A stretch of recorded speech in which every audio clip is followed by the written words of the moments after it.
Salut! Alors que la préparation de la vidéo que vous vous apprêtez à visionner était en cours, et que je me rendais sur ma chaîne YouTube, comme je le fais assez régulièrement, j'ai pu m'apercevoir que le nombre d'abonnés sur ma chaîne avait passé la barre des 50. Et du coup pour ça, un énorme merci. Merci à mes 54 abonnés de me suivre, merci pour vos likes, merci pour vos commentaires, vous êtes géniaux. Bon ben, c'est à peu près tout ce que j'avais à dire, hein. Commençons la vidéo sans plus tarder.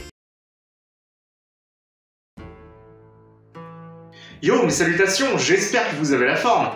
Moi en tout cas, ça va nickel. Il y a longtemps de cela, j'avais fait une vidéo parlant de la mythologie égyptienne.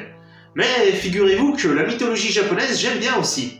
Alors du coup, aujourd'hui, nous allons parler de créatures fantastiques appelées les Shijin.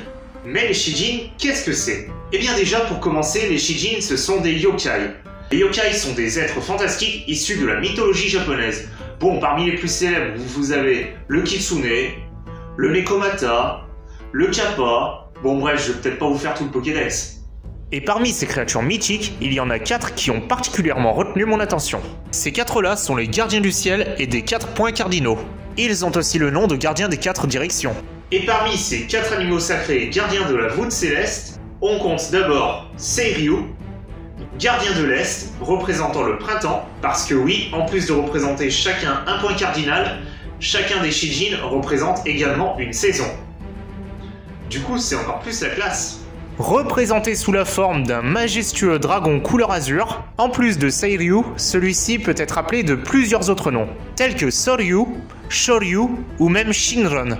Voilà qui n'est pas sans rappeler le fameux Shenron dans Dragon Ball. Oui, aussi bien dans le nom que dans le design, Shenron, Shinron, ils se ressemblent. Ce dragon divin est à la fois un symbole de créativité et de bienveillance. Ce dernier a le pouvoir de faire tomber la pluie. Après le gardien de l'Est, parlons à présent du gardien de l'Ouest. Byakko, le fameux tigre blanc céleste. En vrai, j'ai grave l'impression de parler d'un personnage de manga. Pouvant également être appelé Baifu, ce tigre tient le rôle de gardien de l'Ouest. Il est associé à l'automne, au vent et à la couleur blanche. Il est parfois représenté avec sur sa tête un kanji signifiant roi. D'après la légende, avant de devenir cet être fantastique, Byakko était un tigre tout ce qu'il y a de plus ordinaire, qui, après avoir vécu plus de 500 ans, s'est transformé en yokai. Ça peut vivre combien de temps un tigre en fait? Bah écoute mec, dans mon bouquin là, ils disent 10 ans. Attends, il fumerait pas la même herbe que ton chat, celui qui a écrit ton bouquin là? Ouais, peut-être que si. Passons au troisième Shijin, qui a pour nom Suzaku. Shijin gardien du sud, associé à l'été, au feu et à la couleur rouge. Celui-ci est représenté sous la forme d'un oiseau majestueux de couleur rouge, pas si surprenant pour un esprit associé à la couleur rouge. Ouais, c'est pas faux. Son apparence n'est d'ailleurs pas sans rappeler celle du phénix. Shijin tellement populaire qu'une porte inspirée de son nom fut construite pour protéger 3 grandes villes antiques, du nom de Fujiwara-kyo, Eijō-kyo et il y a aussi Heian-kyo. Putain, ils pourraient donner des noms encore plus compliqués ces japonais. Cette grande porte sacrée a pour nom Suzakumon. Elle débouche sur une grande rue appelée Suzakudori. Suzaku, c'est aussi le Shijin contrôlant la chaleur et les flammes de la vie. Il est également symbole de pertinence. Et nous allons finir en parlant du gardien du Nord.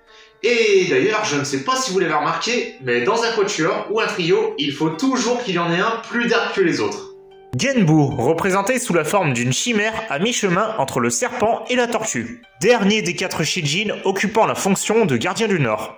Également connu sous le nom de Genten Jotei, signifiant en japonais « obscur empereur céleste ».